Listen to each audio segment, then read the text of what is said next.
Hi everyone, Chris Natsky here with Black Belt Leadership Speaking and Coaching with this week's Mind of a Champion Tip of the Week. I want to start off by just saying thank you to everyone. I love your comments. I love that you share this. And in this week's installment, if you see something you like, it's something that you want to share, or if you want to share with someone individually because you think it might help them, please do. And also always love your comments as well. So today what I want to do is I want to talk about a really powerful tool that we have as human beings, and that's the power of visualization. I know as a competitive athlete most of my life, I've used visualization to help performance, but what's amazing is that we don't only have to use it for athletic endeavors, we can use it prior to conversations, we can use it before we have presentations, we can use it in so many unique ways. Even use it to heal our bodies. So the idea of visualization is just such an amazing tool for us. When you look at it from an athletic standpoint, the difference between elite athletes, hi Alexa, good to have you watching. The difference between elite athletes is so minuscule in terms of what they can do physically. But the real trifecta comes when they're able to focus their mind, their body, and their spirit in direction in one way of getting something done. So that's what I want to explore today. And I think it's best illustrated through a story that I've been telling my students for years. In fact, Alexa's on here, and she's probably heard me tell this story 10 times. But there was a study that was done years ago at the University of Chicago. And what they did is they brought a group of people together, and they had them do a test. And the test was if they could, or how many free throws with a basketball, 15 feet from the hoop, how many free throws they could make in a specific period of time. So what they did is they brought the group in, they had them practice their free throws, and then what they did is they divided them in 3 distinct groups. And the first group, Group A, they said, what we want you to do over the next 6 weeks is to practice shooting free throws 15 minutes a day, Monday through Friday, for the next 6 weeks. So I want you to go to the gym, practice shooting your free throws 15 minutes a day, and then you're done. Group B, what they did, the other third, is they said, don't even touch a basketball, don't think about basketball, just come on back in 6 weeks. And the final group, what they did is they said, what we want you to do in Group C is we want you to visualize making baskets, shooting free throws and making baskets for 30 minutes a day, 5 days a week, Monday through Friday. Do that for 6 weeks and come back. So they did. So everyone went off, did their assignments, came back in 6 weeks, and here's what they found. Group A had the greatest increase in their free throw percentage. They went up 24% because they had practiced 15 minutes a day, 5 days a week over those 6 weeks. Group B, as you would imagine, who did nothing, who didn't pick up a basketball, didn't think about it, they had no increase in their performance. But here's where it gets really interesting. Group C, this was the group that had to visualize it for 30 minutes a day, 5 days a week. They had a 23% increase in their performance. Not too bad, right? Almost matched identically the increase in performance that Group A did. Now, I'm not advocating that when we want something, that all we do is visualize, we don't take any action. You know, I think it was Jim Carrey that said, I used to visualize all the time, but I still had to work hard because I couldn't just visualize and then go eat a sandwich, right? We need to continue to work it, but think about the powerfulness that we have when we combine our visualization with our action.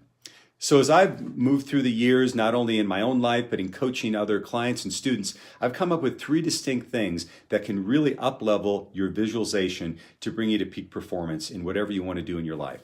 And the first thing is that we want to focus on the process. Many times in visualization, it's tempting to just think about the end result. Think about yourself on the medal stand, or getting the contract, or running through the finish line. And that's all fun and that's good. However, what I know as an athlete and as a coach and as a speaker is to focus on the process.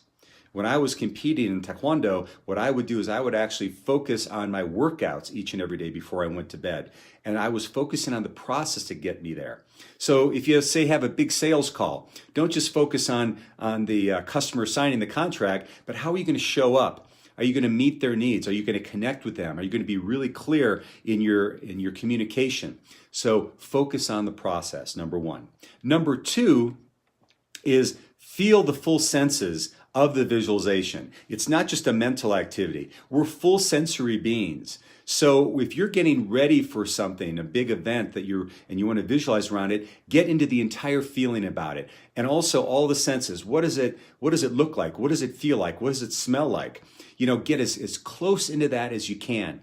I know when I give keynote talks, I not only use visualization to take myself through all the items that I want to speak about, but I get really specific. I imagine connecting with an audience. I imagine them nodding in approval or in interest when I make a salient point. I visualize them laughing at my corny jokes. I visualize that all ahead of time, so I'm getting in a full sensory being of that visualization. And then finally, and most importantly, I think it's really important for us to visualize with what we want even when there are challenges. And what do I mean by that? I think it's fantastic to focus on the positive, but I also do some little drills. What happens if things don't go well? Back in 1999, when I won the National Taekwondo Championships, I sustained a hamstring injury in my right leg in 3 weeks before the tournament. So now I knew that there was a possibility of re-injuring it during the tournament.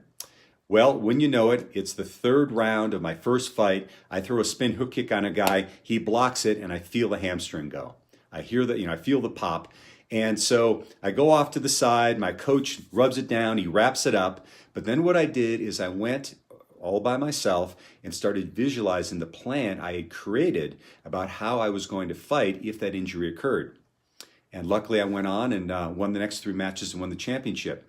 So the idea there is that you focus on how you can overcome that obstacle if it does arise. And again, it's with that old adage, if you're going to fantasize, you might as well win, right? So rather than freak out about something, how can you move through that challenge with ease, grace, and with strength? So there are my 3 points for you today. So I'm going to challenge all of us. If we've got something coming up this week, hi Kendall, good to have you with us. If you get something that you want to be prepared for this week, I really challenge you to take some time and get very specific in your visualization of how you want that to turn up. And who knows, it might even turn out better than you had planned. So this is Chris Natsky with the Black Belt Leadership, Speaking and Coaching. Once again, with your Mind of a Champion tip of the week. And again, if you found value from this, please share, please like, please comment. And also, if you have any recommendations of some things you'd like to have me speak about in the future, would love those as well. We'll see you next time on the Mind of a Champion tip of the week. Have a great week.